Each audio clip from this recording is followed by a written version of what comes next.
Hi friends, welcome to our channel. ఈరోజు మహానంది దేవాలయం దర్శనం చేసుకుందాం రండి. మహానందీశ్వరాలయం మహానంది ఆంధ్రప్రదేశ్ రాష్ట్రం నంద్యాల జిల్లా మహానంది మండలంలో గల పుణ్యక్షేత్రం. నల్లమల కొండలకు ఇది తూర్పున ఉంది. దాని చుట్టూ అడవులు ఉన్నాయి.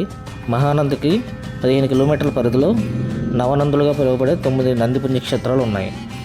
నవనందులలో మహానంది ఒకటి. ఇక్కడ ఒక ముఖ్య పుణ్యక్షేత్రంగా ప్రసిద్ధి చెందిన మహానందీశ్వర స్వామి ఆలయం ఉంది. ఇది మహాశివుడు మహానంది రూపంలో వెలిసిన పుణ్యక్షేత్రం. శివుని గొప్ప ఉత్సవంగా పేరొందిన మహాశివరాత్రిని ప్రతి సంవత్సరం ఫిబ్రవరి లేదా మార్చిలో ఘనంగా ఇక్కడ ఉత్సవం జరుగుతుంది. ఈ పురాతన ఆలయం 7వ శతాబ్దం నాటిది.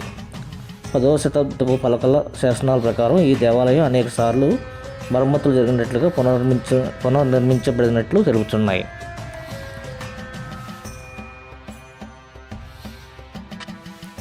ఇక్కడ గల స్వామి మహానందీశ్వరుడు, అమ్మవారు కామేశ్వరీదేవి. ఇక్కడ మహానందీశ్వర దేవాలయం 7వ శతాబ్దం నాటిది. ఈ ఆలయ శిల్పశైలిని బట్టి ఇది బాదామి చాళుక్య చక్రవర్తి వినయాదిత్యుని పాలనా కాలం నాటిదని అంచనా. ఇచ్చట గల శివలింగం ఎత్తుగా కాక కొంచెం చిన్నగా ఉంటుంది. పుట్టలో గల స్వామివారికి ఆవు పాలు ఇస్తుండగా కోపించిన యజమాని ఆవును కొట్టగా పుట్టలో గల స్వామివారిని ఆవు తొక్కుట వలన శివలింగం కొంచెం అణిగి ఉంటుందని కథనం. ఆవు గిట్ట గుర్తు లింగంపై ఉంటుంది. ఇచ్చట శుద్ధ స్ఫటిక వర్ణంలో కనిపించే జలం జలజల ప్రవహించే దృశ్యం మహానంది ప్రత్యేకత. ఈ పుష్కరిణిలో విశ్వబ్రాహ్మణ శిల్పుల పనితనాన్ని తెలియజేస్తుంది.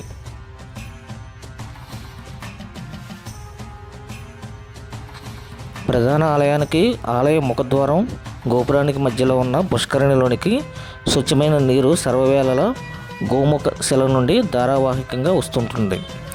ప్రధాన ఆలయంలోని లింగం క్రింద భూమిలో 5 నీటి ఓటలు ఉన్నాయి. లింగం క్రింద నుండి నీరు ఊరుతూ ఉంటుంది. ఆ నీరు పుష్కరిణిలోనే బయటకు కనిపిస్తుంది. అందులోనికి వచ్చిన నీరు గోపురం ముందున్న 2 గుండాల ద్వారా బయటకు పారుతుంది. ఈ నీరు బయటకు ప్రవహించే మార్గాల అమరిక వలన పుష్కరిణిలో నీరు ఎల్లప్పుడూ ఒకే స్థాయిలో నిర్మలంగా పరిశుభ్రంగా ఉంటుంది. ఈ నీరు ఎంత స్వచ్ఛంగా ఉంటుందంటే నీటిపై కదలిక లేకుంటే నీరున్నట్టే తెలియదు. ఇక్కడ శివలింగం కింద నుంచి ఏడాది పొడవునా ఒకే స్థాయిలో స్వచ్ఛమైన ఔషధ గుణాలున్న నీటి ప్రవాహం కొనసాగుతుంటుంది. వేసవిలో చల్లగా, శీతాకాలంలో వెచ్చగా, వానాకాలంలోనూ మలినం లేకుండా తేటగా, సూది సైతం స్పష్టంగా కనపడే స్థాయి స్వచ్ఛతతో ఉండటం ఈ నీటి ప్రత్యేక లక్షణం.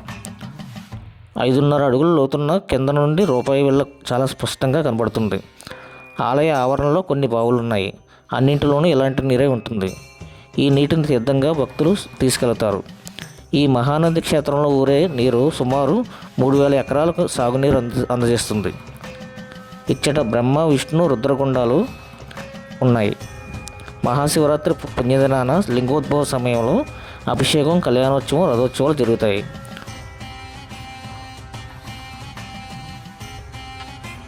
కోదండ రామాలయం, కామేశ్వరీదేవి ఆలయం ఇతర దర్శనీయ స్థలాలు. మహానందికి 18 కిలోమీటర్ల పరిధిలో 9 నంది ఆలయాలు ఉన్నాయి. వీటన్నింటినీ కలిపి నవనందులని పేరు. ఈ ఆలయంలో మరో ప్రత్యేకత ఉంది. అదేమంటే గర్భాలయానికి ప్రక్కన ఒక శిలామండపం ఉంది. అది నవీన కాలంలో చెక్కిన శిల్పాలు. ఆ శిలా స్తంభాలపై ఆ శిల్పి తల్లిదండ్రుల శిల్పాలు చెక్కి తల్లిదండ్రులపై తనకున్న భక్తిని చాటుకున్నాడు. అదేవిధంగా స్తంభాలపై గాంధీ మహాత్ముని ప్రతిమ, ఇందిరాగాంధీ ప్రతిమ, జవహర్లాల్ నెహ్రూ ప్రతిమలను చెక్కి తనకున్న దేశభక్తిని చాటుకున్నాడు.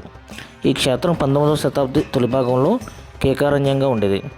1830లో ఈ ప్రాంతానికి కాశీయాత్రలో భాగంగా వచ్చిన యాత్రా చరిత్రకారుడు ఏనుగుల వీరస్వామయ్య తన కాశీయాత్ర చరిత్రలో భాగంగా ఆ వివరాలు రాశారు. గుడి చుట్టూ సకల ఫల వృక్షాలు ఉండేవని, గుడి సమీపంలో ఒక గుడిసె కూడా ఉండేది కాదని అతని వ్రాతల వల్ల తెలుస్తుంది.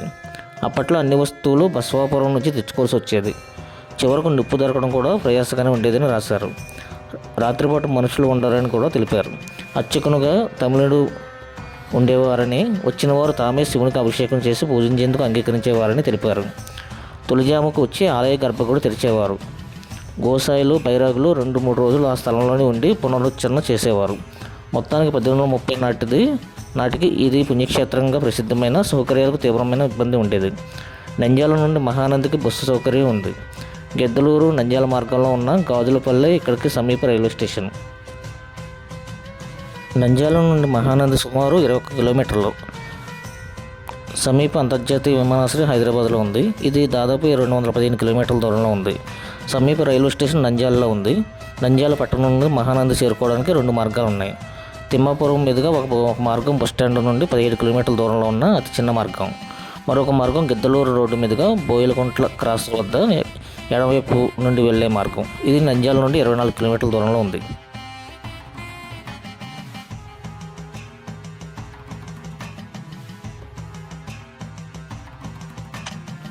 పూర్వీకులు తెలిపిన కథానుసారం ఒక ఋషి నల్లమల కొండల్లో చిన్న ఆశ్రమం ఏర్పాటు చేసుకుని కుటుంబంతో జీవించేవాడు.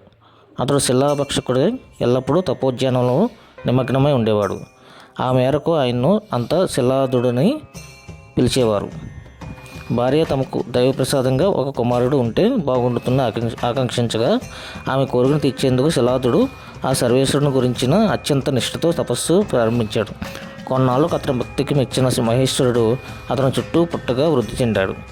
ఇంకొన్నాళ్ళు ఘోర తపస్సు అనంతరం శివుడు ప్రత్యక్షమై కావలసిన వరాలు కోరుకోమన్నాడు.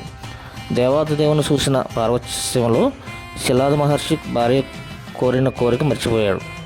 మహాదేవ, నీ దర్శన భాగ్యం లభించింది. ఇంతకన్నా నాకు ఇంకేమి కావాలి? నిరంతరం నన్ను అనుగ్రహించు తండ్రి అని వేడుకున్నాడు. అయితే దయాళు అయిన పరమశివుడు మహర్షి మరిచిన భార్య ఆకాంక్షను గుర్తుంచుకుని మీ దంపతుల కోరిక సిద్ధించుకాక అని దీవించి వెళ్ళిపోయాడు.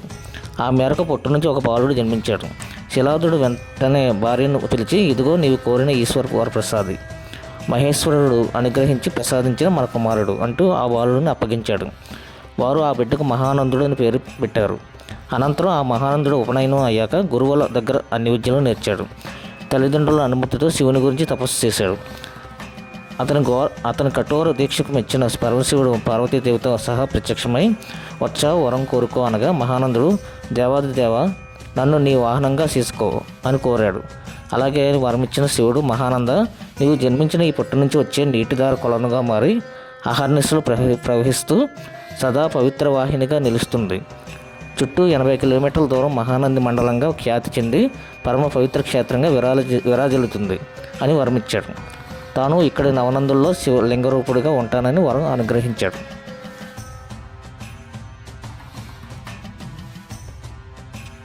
రండి, ఆలయం లోపలికి ప్రవేశించి మహానందీశ్వరుని దర్శనం చేసుకుందాం.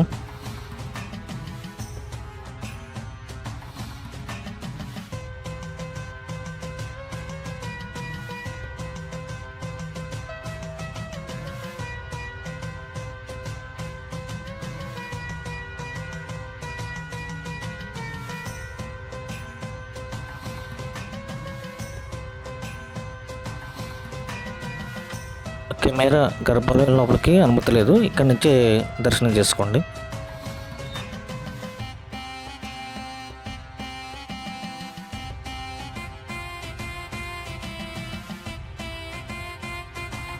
ఈ క్షేత్రంలో ఒకప్పుడు ఒక పుట్ట ఉండేది. ఆ పుట్ట మీద రోజు ఒక పిల్ల గోవు వచ్చి పాలు వర్షిస్తూ ఉండేది. పశువుల కాపరి ఇది చూసి పుట్ట కింద బాలశివుడు నోరు తెరిచి ఈ పాలు తాగుతుండేవాడు. ఈ దృశ్యం ఆ గొల్లవాడు పెద్ద నందునితో చెప్పాడు. నందుడు వచ్చి చూశాడు. ఆ దృశ్యం కంటపడింది. తన్మయుడు అయ్యాడు. గోవు భయపడింది. ఆవు పుట్టను తొక్కి పక్కకు పోయింది. ఆ గిట్టలు ఆ పుట్ట మీద ముద్రితమైనవి. ఈ వేళటికి కూడా అవి మనం చూడవచ్చును. నందుడు తను చేసిన అపరాధానికి విచారించాడు. ఇష్టదైవమైన నందిని పూజించాడు. ఆవు తొక్కిన పుట్ట శివలింగం అయ్యేటట్లు నంది ప్రసాదించింది. గర్భాలయం ఎదుట పెద్ద నంది ఉంది. దాని ఎదుట చక్కని పుష్కరిణి. ఈ రెండింటి వల్ల ఈ క్షేత్రానికి మహానంది తీర్థం అనే పేరు వచ్చింది. దేవాలయం ప్రకారం బయట విష్ణుకుండం, బ్రహ్మకుండం అనే 2 కుండాలు ఉన్నాయి. త్రిమూర్తిత్వానికి గుడిలో స్వామివారు అతిథులు. లింగం ఏర్పడిన వంకలు ప్రకృతి పురుషతత్వాలను తెలుపుతాయి. భైరవ జోస్యుల మహానందయ్య భార్య ఈ ఆలయ నిర్మాణానికి కారకురాలు. ఇక్కడ ఉన్న కామేశ్వరీదేవి ఎదుట ఉన్న శ్రీచక్రం శంకరాచార్యుల ప్రతిష్ట.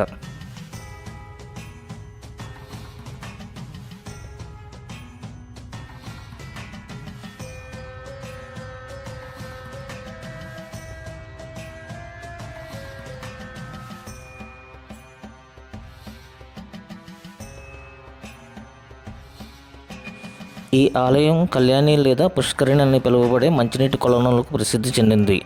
ఆలయ నిర్మాణం ఈ ప్రాంతంలో చాళుక్య రాజుల బలమైన ఉనికిని చూపుతుంది. ఆలయ కొలనులు నిర్మాణాలు విశ్వకర్మల నైపుణ్యాన్ని తెలియజేస్తాయి.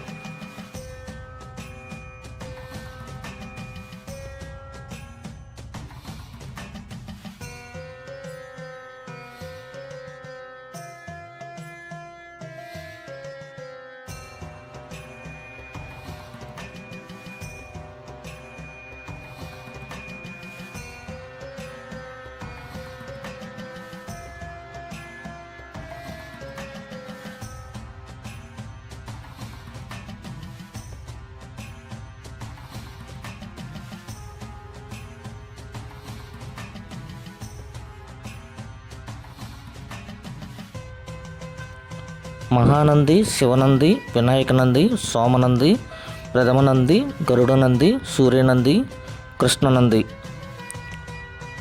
నాగనంది ఈ ఆలయాలను నవనందులు అంటారు. కార్తీక మాసంలో సోమవారం రోజున నంద్యాల చుట్టూ కొలువై ఉన్న నవనందుల దర్శనం జన్మజన్మల నుండి వెంటాడుతున్న పాపగ్రహ దోషాలన్నీ పటాపంచలు అవుతాయని పెద్దల నానుడి. సూర్యోదయం నుండి సూర్యాస్తమయం లోపల ఈ క్షేత్రాలన్నింటినీ దర్శిస్తే అన్ని దోషాలు తొలగి కుటుంబంలో ఆయురారోగ్యాలతో కోరిన కోరికలు ఇట్టే తీరిపోతాయని భక్తుల ప్రధాన విశ్వాసం. 14వ శతాబ్దం నందన మహారాజుల కాలంలో నవనందుల నిర్మాణం జరిగిందని పురాణాలు చెబుతున్నాయి. వీటిని దర్శించాలంటే నంద్యాల పట్టణంలో శ్యామ్ కాలువగట్టున ప్రథమ నందీశ్వర ఆలయం, ఆర్టీసీ బస్టాండ్ దగ్గర ఉన్న శ్రీ ఆంజనేయ స్వామి ఆలయంలో నాగనందీశ్వరుడు, ఆత్మకూరు బస్టాండ్ సమీపంలో సోమనందీశ్వరుడు, బండి ఆత్మకూరు మండలం కడమకాలువ సమీపంలో శివనందీశ్వరుడు, ఇక్కడ నుండి సుమారు 3 కిలోమీటర్ల దూరంలో కృష్ణనంది, నంద్యాల మహానందికి వెళ్లే దారిలో కుడివైపుకు తమ్మడిపల్లె గ్రామ సమీపంలో సూర్యనందీశ్వర ఆలయం, మహానంది క్షేత్రంలో మహానందీశ్వరుని దర్శనం, అనంతరం వినాయక నందీశ్వరుడు, అనంతరం నంది విగ్రహం సమీపంలో గరుడ నందీశ్వర ఆలయాలు కొలువై ఉన్నాయి. వీటికి ప్రత్యేకంగా నంద్యాల ఆర్టీసీ వారు బస్సులను ఏర్పాటు చేశారు. ఇక్కడే ఒక గోశాల ఉంది. గోవులకు గ్రాసం పెట్టాలంటే మనం అక్కడ డబ్బులు ఇచ్చి గ్రాసం తీసుకుని మనం మన చేతులతో పెట్టవచ్చు.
ఇక్కడ ప్రసాద విక్రయశాలలు ఉన్నాయి. దేవస్థానం వారు ఉచిత ప్రసాద పంపిణీతో పాటు మనం డబ్బులు ఇచ్చి ప్రసాదం కొనుక్కొని పట్టుకెళ్ళవచ్చు.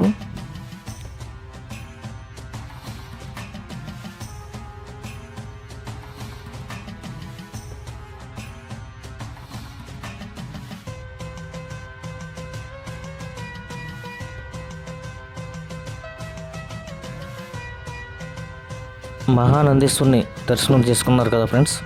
ఇలాంటి మరిన్ని దేవాలయ సందర్శన కోసం నా యూట్యూబ్ ఛానల్ని సబ్స్క్రైబ్ చేయండి, లైక్ చేయండి, షేర్ చేయండి, కామెంట్ చేయండి. ధన్యవాదములు.